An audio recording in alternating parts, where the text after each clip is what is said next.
여러분, 결국 10월 위기설이 터졌습니다. 이대로 가면 중소기업들이 줄도산하지 않겠느냐 하는 예측입니다. 그만큼 지금 중소기업에게는요, 수출이 잘 된다는 것도 그림의 떡이고요. 내수에서 대박을 친다는 것도 지금 그림의 떡이다. 이렇게 지금 분석이 되고 있습니다. 그래서 그 어느 때보다 10월 위기설이 점점 고조되고 있습니다. 그 첫 번째 이유는요, 기본적으로 중소기업의 신규 취업자가 계속 줄어들고 있다는 사실이에요. 이게 수출이 좋다, 내수가 좋다 이야기하지만 중소기업 취업자는 지금 계속 줄어들고 있어요. 계속. 작년 11월에 34만 2천 명이 줄었다가 12월에는 73만 5천 명이었거든요. 1월에는 무려 110만 4천 명이 줄어들었습니다. 이렇게 계속해서 줄어든다는 사실이 중소기업에게는요, 이게 바로미터다 이렇게 이야기할 수가 있습니다. 경기가 그만큼 좋지 않다는 이야기죠. 바로미터라는 것은요.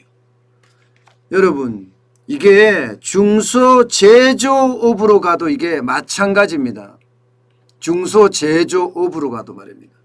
중소제조업은요, 보시는 것처럼 2019년에서 2021년까지 줄기차게 지금 줄고 있습니다. 2019년만 하더라도 361만 9천 명이었던 것이 2020년에는 361만 명으로 줄어들었다가 2021년에는요 355만 명으로 지금 줄어들고 있거든요. 이게 5월달까지 오면 더 떨어집니다. 5월달까지 오면 352만 5천 명까지 줄어듭니다. 중소기업의 신규 취업자가, 중소제조업의 신규 취업자가 줄어든다는 건 중소기업이 그만큼 안 돌아간다는 이야기예요. 대기업은 팡팡 돌아가잖아요. 대기업은 지금 늘어나는 거 보세요. 지금 계속해서 늘어나잖아요. 대기업은 이게 그 어느 때보다가 좋다 이렇게 이야기할 만큼 올라가요.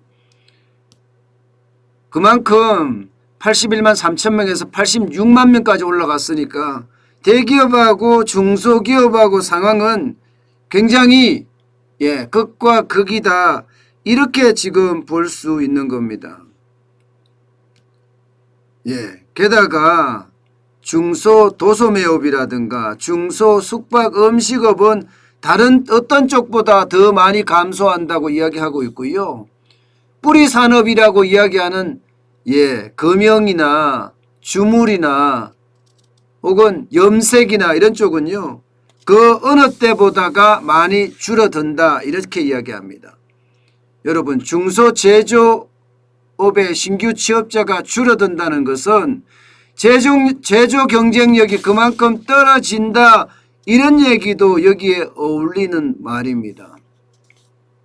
여러분, 우리나라 중소기업은요, 제조업의 경우는 거의 한 42%가 이게 원청과 하청 관계입니다. 게다가 매출 의존도도 거의 원청에다가 83% 정도 지금 의존하고 있는 실정이에요.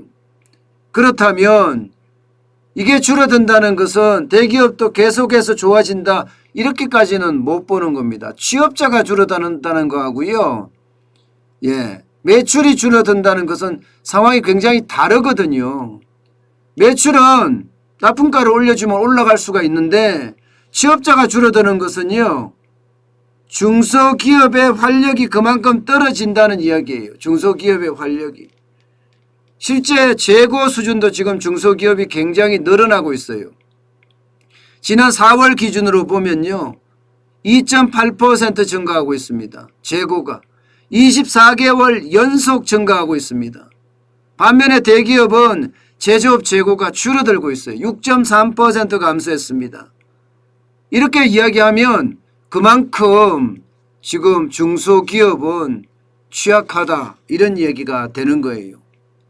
게다가 자금 사정도 지금 만만치 않습니다. 5월에 자금 사정 전망 지수가 78.5예요.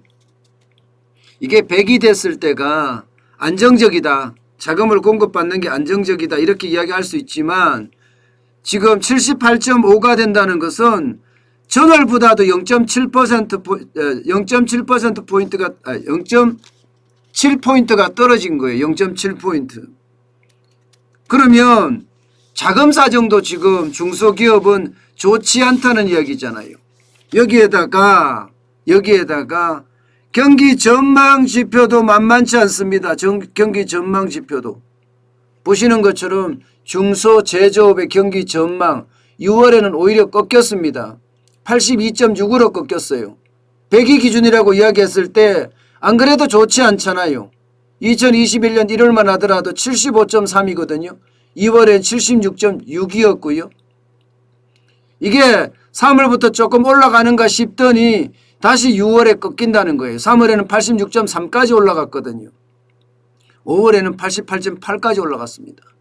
그런데 이게 꺾인다는 건 결국 말입니다. 중소기업은 전망을 보더라도 취업자도 줄고 있는 상태, 자금 상황도 용이하지 못하는 상태, 그렇다고 경기가 좋으냐? 경기 전망도 좋지 않은 상태. 이런 상태면 지금 결국 빚으로 버틸 수밖에 없다. 이런 결론이 생기는 겁니다. 빚으로 버틸 수밖에. 사실 지금 시중은행에 중소기업에 대출한 잔액을 보면요. 502조 9천억 원입니다. 2019년은 416조 7천억 원이나 2020년 416조죠. 조입니다. 조. 2020년에 448조나 이거보다는 2021년 502조 9천억 원이 훨씬 지금 많이 늘어난 거죠. 결국 빚으로 버틴다는 이야기거든요. 빚으로 버틴다. 여기에 가계대출도 사실 중소기업의 사장님들 이런 분들은요. 가계대출도 많습니다. 아파트담보대출도 많고요. 이것도 보면 2019년에 571조 8천억 원이었던 것이 지금 2021년에는 675조 3천억까지 늘어났거든요. 이게 1월 말 기준입니다. 그러면 지금까지 이게 계속된다고 하면 중소기업은 그 어느 때보다가 어려워지고 이런 이야기잖아요. 문제는 여러분, 이게 돈이라도 벌어야 되는데 실질적으로 빚으로 이렇게 연명하고 있잖아요. 실제로 지표에서도 그렇게 나타납니다. 중소기업의 절반 이상이 벌어서 이자도 못 낸다 이런 결론이 생깁니다. 이게 2020년 현재예요. 그러나 2021년에는 좋았느냐? 그렇지 않습니다. 중소기업은 2021년에도 지금 상황이 좋지 못해요. 계속 빚은 늘어나고요. 한계기업, 좀비기업은 그만큼 늘어난다는 뜻이에요. 그러면 여러분 생각을 해보세요. 중소기업 2개 중에 1개는 빚으로 버틴다는 이야기잖아요. 빚으로 버틴다는 이야기는 그만큼 중소기업의 한계가 왔다는 겁니다. 그런데 왜 10월 위기설이 계속 이렇게 터지느냐? 바로 이거예요. 대출 만기 연장 지금 9월 31일에 끝납니다. 이 돈이 130조 3,556억 원입니다. 적지 않습니다. 이자 상환 유예 자금도 있습니다. 1,637억 원입니다. 그러면 이 돈이 적은 돈이 아니잖아요. 이게 지금 9월 31일이 만기예요. 결국은 대출 만기 연장 이자 상환 유예 프로그램이 종료된다는 이야기입니다. 그렇다면 안 그래도 지금 빚이 엄청 많잖아요. 중소기업의 신규 취업자가 줄어든다는 건 중소기업의 사정이 안 좋다는 뜻인데 자금 사정도 안 좋은 데다가 결국은 빚을 내서 중소기업은 연명하고 있는데 이게 대출 만기 연장까지 돌아오면 과연 버텨낼 수 있을까? 중소기업연구원에서는요, 이거 못 버텨낸다 이렇게 아예 단정하고 있습니다. 지금 중소기업은 자금 사정이 급속도로 나빠졌고 체력도 한계에 달한다 이렇게 이야기합니다. 결국 중소기업연구원에서 이야기하기를 중소기업이 소프트 랜딩이라고 이야기하나요? 대출을 갚아가면서 경영 안정을 취하는 것. 그런데 이거 굉장히 어렵다 이렇게 이야기합니다. 어렵다. 소프트 랜딩이 아니라 자칫 잘못하면 무더기 내지는 줄도산을 하지 않겠느냐 이런 이야기까지 나올 정도예요. 오죽했으면 중소기업연구원에서는 한국형 PPP 쉽게 말하면 급여 보호 정책입니다. 한국형 급여 보호 정책을 도입해야 된다 이렇게까지 주장하고 있습니다. 그만큼 중소기업이 이대로 가다가는 줄줄이 무너질 수도 있다는 경고입니다. 여러분 우리가 지금 알고 있는 것과 실제 현장에서 일어나는 것 굉장히 경제 상황이 다르게 나타나고 있습니다. 저는 이게 결국 내년 대통령 선거 때문에 자꾸 포장을 한다 이렇게 보여요. 포장을 한다. 이게 포장을 하면요 결국이요 그 부메랑은 누구한테 온다? 우리 국민들한테 옵니다. 지금 중소기업이 이 정도로 어렵다는 것은 중소기업이 그만큼 빠르게 많이 망할 수 있다는 이야기입니다. 중소기업은요 자영업자와 중소기업은 어떻게 생각하면 바닥 경제를 이루는 핵심 요소들입니다. 근데 자영업자도 지금 상황이 좋지 않고 중소기업도 지금 상황이 좋지 않다면 바닥 경제부터 시작해서 밑바닥부터 붕괴할 가능성이 있다 이렇게 예고하고 있는 겁니다. 여러분 위기 하면 아마 여러분들도 이제는 실물이 난다 이렇게 이야기도 하실 수 있을 거예요. 근데요 위기라는 건 분명히 와 있고요. 또 우리가 위기를 인식하고 있을 때 위기를 극복할 수 있거든요.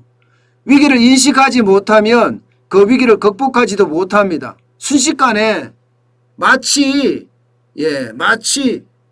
이 날벼락 치는 것처럼 말입니다. 순식간에 꽝 하고 산사태가 뻥 하고 터지면 와르르 무너지는 것과 마찬가지로 그렇게 올 수 있기 때문입니다. 때문에 위기를 반드시 위기로 인식하고 거기에 대한 대응책을 마련했을 때 그 위기는 지나갈 수 있다. 극복할 수 있다. 이 말씀을 제가 드리기 위해서 제가 계속 위기라는 단어 좀 강하게 표현하고 있다는 것 여러분 이해해 주셨으면 좋겠습니다. 분명한 것은요. 지금 중소기업이 위기를 넘기에는 지금 현재 수준으로 봐서는 턱없이 부족하다. 이렇게 해석될 수 있습니다. 여기에다가 델타 변이 공포까지 지금 사회 전반을 지나서 경제 전반까지 타격을 주고 있거든요. 이게 자칫 하루 확진자가 1000명까지 넘어선다면 여러분 그 충격의 어떤 강도는 그 어느 때보다 커질 거다. 이렇게 지금 보고 있습니다. 그만큼요. 그만큼 코로나19가 장기화되고 여기에 따라서 충격적인 델타 변이 바이러스까지 출현하면서 사실 우리 경제 전반에 특히 바닥 경제의 어떤 붕괴를 가져올 수도 있다. 이런 얘기를 하는 겁니다. 어쨌든 위기를 반드시 위기로 인식하시고 거기에 대한 대비책을 마련하는 것이 그나마 피해를 줄이는 방법이 아닐까 저는 다시 한번 생각해 봅니다.